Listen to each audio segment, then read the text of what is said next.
नमस्कार, स्वागत आहे पुन्हा एकदा नवीन रेसिपी घेऊन. तर चला आज आपण हिरवे मुग असतात त्याच्यापासून पौष्टिक असा डोसा रेसिपी पाहूया. खूप छान कुरकुरीत पौष्टिक हा असा नाश्ता आहे. तर त्यासाठी 2 वाटी मी भिजवलेले मूग घेतलेले आहेत. मूग पहिले स्वच्छ धुवून 3 ते 4 तास भिजत ठेवलेले आहे. त्यानंतर पाणी काढून पाहू शकता तुम्ही 2 वाट्या मी मूग घेतलेला आहे. त्यानंतर 4-5 लसूण पाकळ्या, थोडंसं आलं घेतलेलं आहे. मिरची असेल तर मिरची घालू शकता. इथे मी माझ्याकडे मिरचीची पेस्ट होती ती घातलेली आहे. त्यानंतर मी 5 ते 6 चमचे ह्याच्यामध्ये तांदळाचं पीठ आणि रवा म्हणजे 3 चमचे रवा घातलेला आहे. 3 चमचे मी तांदळाचं पीठ घातलं. तर तुम्ही दोन्हीपैकी एक घालू शकता.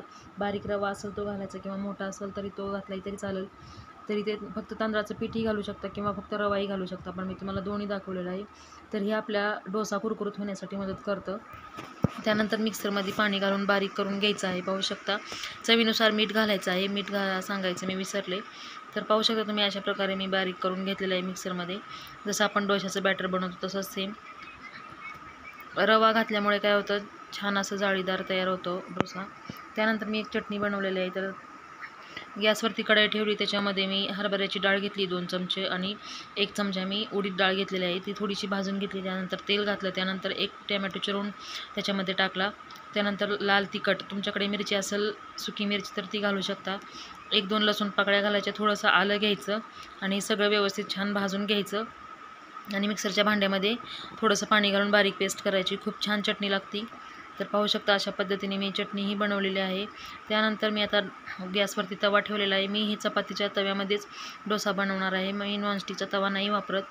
तर पाहू शकता तुम्ही आता थोडासा तवा गरम झाला, पॅन गरम झाला की आपण काय करायचं, थोडं तेल घालायचं, सगळीकडे पसरवायचं, गॅसची फ्लेम कमी करायची आणि हे बॅटर घालून म्हणजे हळू असं पसरायचं. जास्त असं हे नाही की आपलं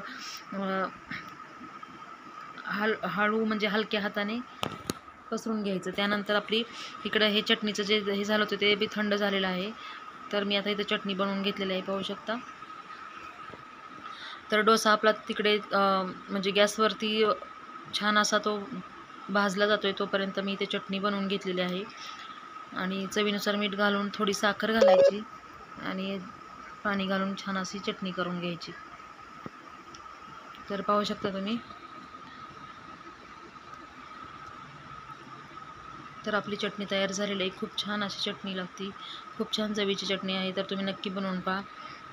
तर त्यानंतर मी आता इथे एका वाटीमध्ये काढून घेतलेली आहे चटणी. तर आपला डोसाही छान असा भाजलेला आहे. पाहू शकता तुम्ही, अजिबात चिटकला वगैरे नाही. तर आता हे दोन्ही साईडनी छान खरपूस असा आपण हा डोसा भाजून घेऊया. पौष्टिक असा आहे. तुम्ही मुलांच्या टिफिनलाही देऊ शकता. खूप छान अशी टेस्टी रेसिपी आहे. तर नक्की करून पहा. आणि पाहू शकता मी अजून बाकी राहिलेले डोसेही बनवून घेतलेले आहेत. आणि कुरकुरीत डोसा हा पटकन होणारी पौष्टिक रेसिपी आहे. तर नक्की करून पहा. तर ही चटणीसुद्धा तुम्ही नक्की बनवा आणि कशी झाली रेसिपी नक्की करून सांगा, म्हणजे नाही का मला पण समजेल की आवडली का नाही रेसिपी तुम्हाला. तर तुम्ही नक्की पहा आणि माझ्या चॅनलला लाईक सबस्क्राईब करायला विसरू नका. परत भेटूया आपण अशीच नवीन रेसिपी घेऊन. तोपर्यंत बाय बाय.